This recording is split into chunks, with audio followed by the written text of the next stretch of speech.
جب انسان نے پہلے پہل اس زمین پر قدم رکھا تو اللہ نے انسان کو دنیا میں بھیجنے سے پہلے انسان کے زندہ رہنے کے لیے تمام سامان پیدا فرمایا۔ ہوا، پانی، آگ اور مٹی، یہ انسان کی بنیادی ضرورت تھی۔ اس کے بغیر تو انسان زندہ ہی نہیں رہ سکتا۔ انسان کے جسم میں قوت پیدا کرنے کے لیے کھانا بھی ضروری تھا۔ اس کے لیے اللہ نے پھل، پھول، میوے، پودے، ہرے بھرے درخت پیدا کیے۔ اس کے علاوہ سر اٹھائے بلند و بالا پہاڑ، رواں دواں گنگناتے ہوئے چشمے، بل کھاتے دریا، بیکرا سمندر، چاند، سورج، ستارے، غرض کہ ہر وہ چیز جو انسان کے زندہ رہنے کے لیے ضروری تھی پیدا کی۔ انسان سب چیزوں کے علاوہ انسان کے آرام اور سہولت کے لیے اور چیزوں کی بھی ضرورت تھی، اور وہ بھی پیدا فرمائی۔ زمین، آسمان کے اندر بے شمار چھپے ہوئے خزانے اور وسائل ہیں، مثلاً لوہا، چاندی، ابرق، تیل، کوئلے، گیسیں، یہ تمام چیزیں انسان کی ضرورت کی ہیں۔ ان سے انسان فائدہ حاصل کرتا ہے۔ ان تمام چیزوں کو زمین کے اندر سے نکالنے اور دریافت کرنے کے لیے ایک ایسی ذی عقل اور علم رکھنے والی ہستی کی ضرورت تھی جو ان تمام چھپی ہوئی اور اوجھل چیزوں کو ڈھونڈ کر نکالے اور اپنے ہی لیے کارآمد بنائے۔ یہی ہستی جسے انسان کہا جاتا ہے۔ انسان کو اللہ نے عقل اور سوچنے سمجھنے کی صلاحیت عطا کی، پھر دنیا میں بھیجا۔ سب سے پہلے انسان حضرت آدم علیہ السلام تھے۔ انسان کی نسل حضرت آدم علیہ السلام سے چلی اور تمام انسان حضرت آدم علیہ السلام کی اولاد ہیں۔ اللہ تعالیٰ نے حضرت آدم علیہ السلام کو پیدا کرنے کے لیے ارادہ ظاہر کیا اور فرشتوں سے کہا، میں زمین پر اپنا خلیفہ بنانے والا ہوں۔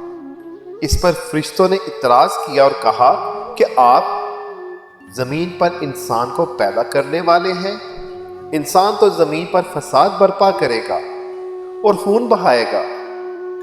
ہم تو آپ کی پاکی بیان کرتے ہیں اور آپ کا شکر بجا لاتے ہیں، کیا ہم عبادت کے لیے کافی نہیں ہیں؟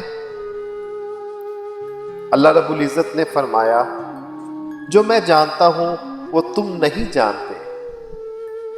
پھر اللہ رب العزت نے خود حضرت آدم علیہ السلام کا پتلا بنایا، پھر اسے سنوارا اور اسے مناسب شکل دی۔ اس کے جسم کا ہر حصہ خوبصورتی کے ساتھ بنایا۔ پھر اس مٹی کے پتلے میں اللہ نے روح پھونکی۔ پھر اللہ نے فرشتوں سے پوچھا کہ چیزوں کے نام بتاؤ اگر تم سچے ہو۔ فرشتوں نے جواب دیا، ہم نہیں جانتے، سب سے زیادہ تو آپ جاننے والے ہیں۔ ہم کو تو بس اتنا ہی علم ہے جو آپ نے ہم کو سکھایا ہے۔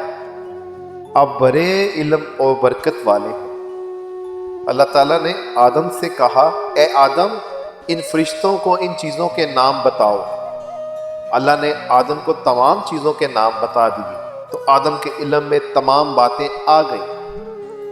آدم نے ان چیزوں کے نام بتا دیے تو اللہ نے فرشتوں سے کہا، کیا میں تم سے نہ کہتا تھا کہ میں آسمانوں اور زمینوں کے اندر کی سب پوشیدہ باتوں کو جانتا ہوں، اور جو کچھ تم ظاہر کرتے ہو اور چھپاتے ہو سب کا علم رکھتا ہوں؟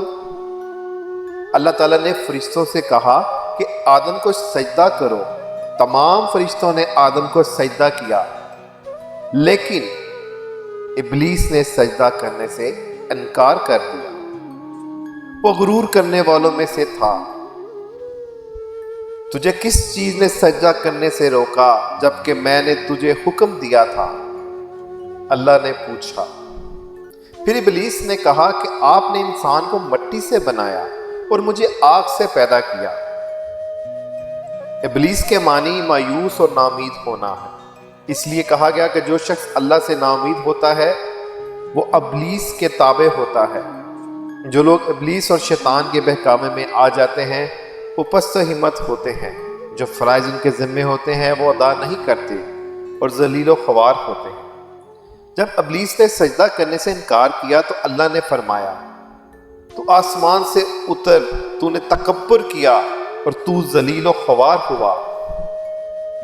ابلیس نے کہا مجھے قیامت کے دن تک مہلت دیجیے۔ اس پر اللہ نے فرمایا تجھے مہلت دی گئی۔ ابلیس نے کہا میں تیرے بندوں کو گمراہ کروں گا اور ہر طرف سے ان کو گھیرے میں رکھوں گا، وہ تیرا شکر بھی نہیں کریں گے۔ اللہ تعالیٰ نے حضرت آدم علیہ السلام کو حکم دیا کہ اے آدم، تم اور تمہاری بیوی بہشت میں رہو اور جو کچھ کھانا ہے فراغت سے کھاؤ، اور ایک خاص درخت کی طرف اشارہ کرتے ہوئے کہا کہ اس درخت کی طرف نہ جانا ورنہ تم ظالم قرار دیے جاؤ گے۔ چنانچہ آدم علیہ السلام اور حضرت بی بی حوا آرام سے رہنے لگے تو شیطان نے دونوں کے دلوں میں وسوسہ ڈالنا کہ تمہارے رب نے تم دونوں کو اس درخت کے قریب جانے سے اس لیے منع فرمایا کہ کہیں ایسا نہ ہو کہ تم ہمیشہ ہمیشہ کے لیے زندہ رہنے لگو۔ میں تمہارا خیر خواہ ہوں اور تم دونوں کو بھلائی چاہتا ہوں۔ شیطان کے فریب میں آ کر حضرت آدم اور اماں حوا نے درخت کا پھل چکھا تو دونوں بہشتی لباس سے محروم ہو گئے۔ ان کے جسم سے بہشت کا لباس اتر گیا، دونوں اپنے اوپر جنت کے پتے جوڑ جوڑ کر رکھنے لگے۔ ان کے رب نے ان کو پکارا اور کہا کیا میں نے تم دونوں کو اس درخت کے قریب جانے سے منع نہیں کیا تھا اور یہ نہ کہا تھا کہ شیطان تمہارا دشمن ہے؟ حضرت آدم اور حوا دونوں سے غلطی ہوئی، انہوں نے اللہ کا حکم نہیں مانا۔ اس غلطی پر دونوں کو سخت ندامت ہوئی۔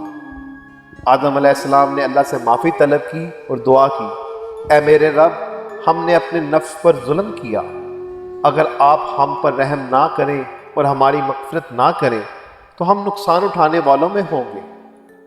آدم اور حوا کو زمین پر اتار دیا اور کہا کہ تم ایک دوسرے کے دشمن رہو گے اور ایک خاص وقت تک تم دونوں کو زمین پر رہنا ہے۔ میری طرف سے کوئی ہدایت آئے جو شخص اس ہدایت کو مانے گا، نہ انہیں کسی بات کا اندیشہ ہوگا، نہ کوئی غم جو میری نصیحت سے منہ موڑے گا۔ اس لیے دنیا میں زندگی تنگ ہوگی اور قیامت کے روز اس کو اندھا اٹھائیں گے۔ جب حضرت آدم علیہ السلام آسمان سے اتر کر زمین پر آئے تو وہ فرشتوں کی پاکیزہ باتیں سننے سے محروم ہو گئے، اس لیے دل اداس رہنے لگا۔ آپ نے اللہ سے دعا کی اور عرض کیا میں تو فرشتوں کی صحبت سے محروم ہو گیا ہوں۔ اور اس پر اللہ نے فرمایا آپ مکہ معظمہ جائیں، وہاں میرا گھر تعمیر کریں، اس کا طواف کریں اور نماز پڑھیں۔ چنانچہ آپ علیہ السلام جبرائیل امین کے ساتھ مکہ معظمہ گئے، وہاں کعبہ کی بنیاد رکھی، نماز پڑھی اور طواف کیا۔ حضرت آدم علیہ السلام کے واقعے سے ہمیں سبق ملتا ہے کہ جس کام کو اللہ نے کرنے سے منع فرمایا ہے وہ نہ کریں، جو کام کرنے کا حکم دیا ہے وہی کریں، یہی عبادت ہے۔ عبادت نیکی ہے۔ تھینکس فار واچنگ، آج کے لیے اتنا ہی، ملتے ہیں اگلے ویڈیو میں۔